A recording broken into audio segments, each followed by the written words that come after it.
Those Rumours About Catherine the Great by Jason Shannon. This is the author. Stanislav rushed through the lavish winter palace, panting as he ran. He went up an ornate staircase and sprinted through a parlor where the oligarchs were enjoying a most splendid vodka tasting at this late hour. "Come down, my dear boy," called Vlad Lenkov, the preppy heir to the vast Lenkov estate in Estonia.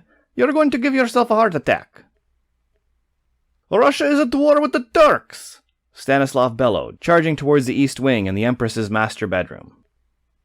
Rushing through domed hallways, a dusting of snow on the terrace just beyond the French doors, he panted. Arriving at the most opulent wing of the palace, sweating profusely, he found the chambermaid Yekaterina Konstantinovna, a pretty blonde thing who he'd fancied for a time, and he'd been wishing to court.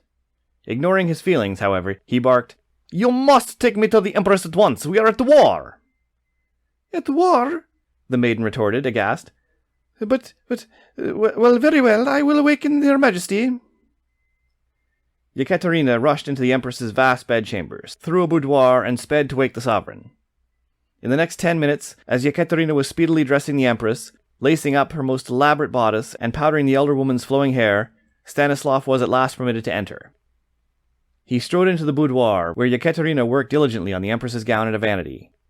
Bowing deeply, his wig now moistened with sweat, he broke the news, and informed his sovereign of the late-night missive sent by Lord Commander Zadakovsky in Crimea. "Those damned Mohammedans," grunted the Empress. "Yekaterina, forget the powder, I will make haste for Crimea at once. Can't trust that dandy Zadakovsky to handle this himself." Yekaterina set down the comb and bowed pliantly. "I will ensure your most trusted steed, Secretariatov, is prepared, my liege," the girl declared.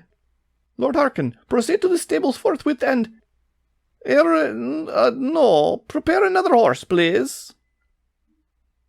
The Queen suddenly looked less sure of herself. Perhaps this news of war had her feeling flustered.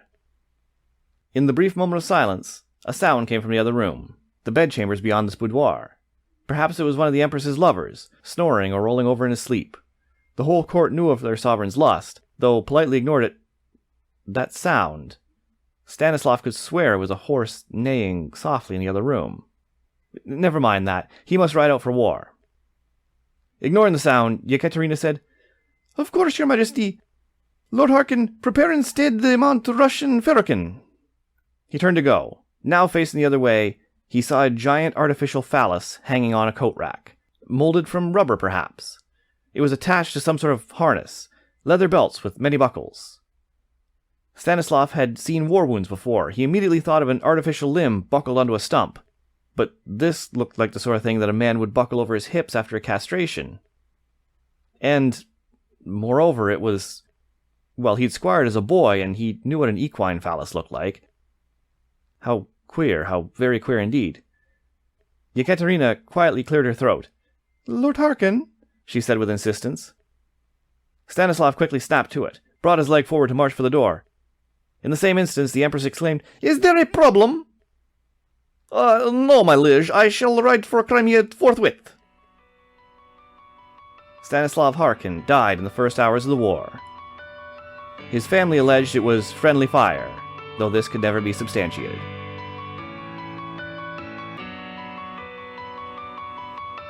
This concludes the reading of Those Rumours About Catherine the Great by Jason Shannon.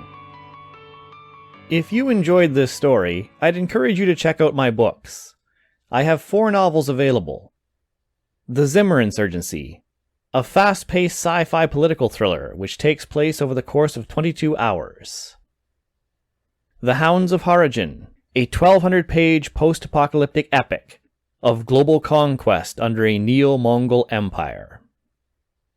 The Moon Panther, a collection of 4 novellas in a dystopian Australia, featuring femme fatale assassins, a Machiavellian concubine, and ruthless desert bandits.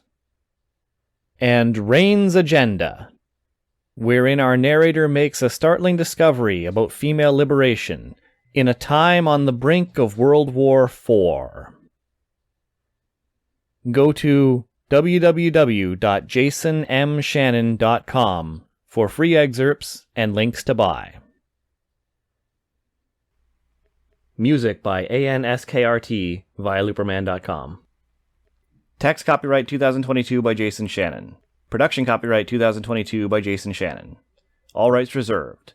No part of this recording may be played for an audience or reproduced in any form. It may not be streamed, downloaded, broadcast, or copied without prior written consent from the author.